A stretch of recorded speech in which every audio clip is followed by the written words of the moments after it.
بسم اللہ الرحمن الرحیم۔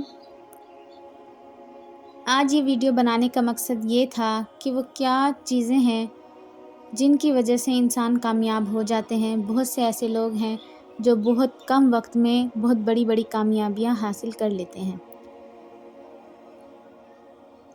تو ان سب باتوں سے پہلے ایک بات میرے ذہن میں آئی کہ حضرت ذوالقرنین علیہ السلام، جن کا ذکر اللہ تعالیٰ نے قرآن پاک کے وسط میں کیا، سورۃ کہف میں، ان میں ایسی کیا خاص بات تھی کہ اللہ تعالیٰ نے قرآن پاک میں ان کا ذکر فرمایا؟ سب سے پہلے تو ذوالقرنین کے بارے میں جانتے ہیں۔ ذوالقرنین ایک بہت عادل بادشاہ تھے۔ اللہ نے انہیں سبب اور بہت زیادہ اقتدار دے رکھا تھا۔ ان کے پاس ہر قسم کی ٹیکنالوجی تھی، 2 بڑی سپر پاورز بھی ان کے قبضے میں تھیں۔ لیکن آج جس وجہ سے ہم ان کا ذکر کرنے جا رہے ہیں وہ ہے فَأَتْبَعَ سَبَبًا۔ سورۃ کہف میں اللہ تعالیٰ نے حضرت ذوالقرنین کا ذکر کرتے ہوئے فرمایا فَأَتْبَعَ سَبَبًا، تو اس نے سبب اختیار کیا۔ سبب کسے کہتے ہیں؟ سبب اس رسی کو کہتے ہیں جس سے درخت پر چڑھا جائے اور نیچے آیا جائے۔ عرب جب سبب کہتے ہیں تو اس سے مراد ہوتی ہے وہ چیز جو ایک نقطے کو دوسرے نقطے سے جوڑ دے۔ اللہ تعالیٰ بندوں کو اسباب اس لیے دیتا ہے تاکہ بندے اس سے فائدہ اٹھائیں۔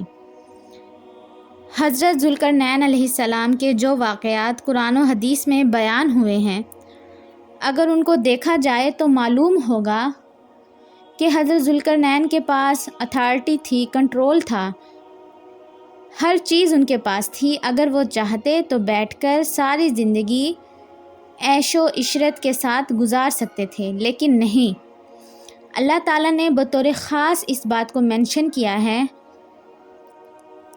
کہ he followed a plan, he took the road, he used the tools۔ ان کی پرسنالٹی سے ہمیں یہ پتہ چلتا ہے کہ مومن بندہ ہاتھ پر ہاتھ رکھ کر نہیں بیٹھا رہتا۔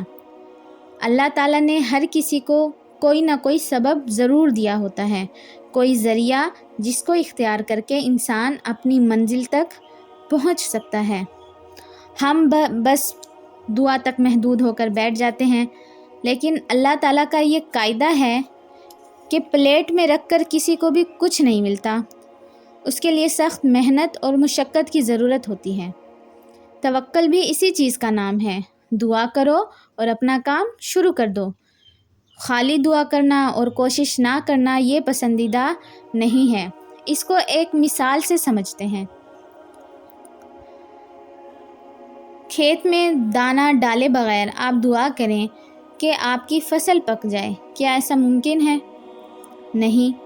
جب تک آپ دانہ نہیں ڈالیں گے، کھیت میں ہل نہیں چلائیں گے، پانی نہیں دیں گے، فصل تیار نہیں ہوگی۔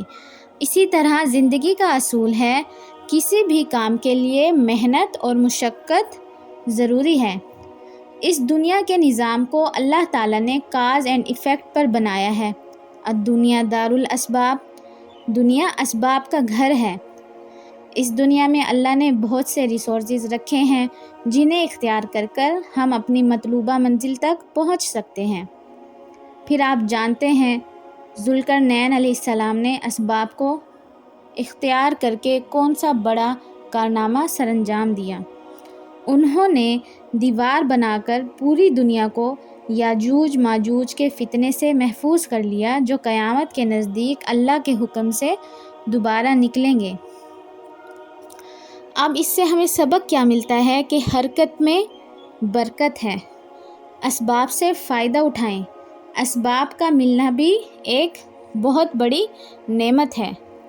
اگر آپ کامیاب ہونا چاہتے ہیں تو صرف دعا پر اکتفا نہ کریں، بلکہ اسباب پر غور کریں اور ان کو اپنے فائدے کے لیے استعمال کریں۔ جزاک اللہ خیرا و احسن جزا فی الدارین۔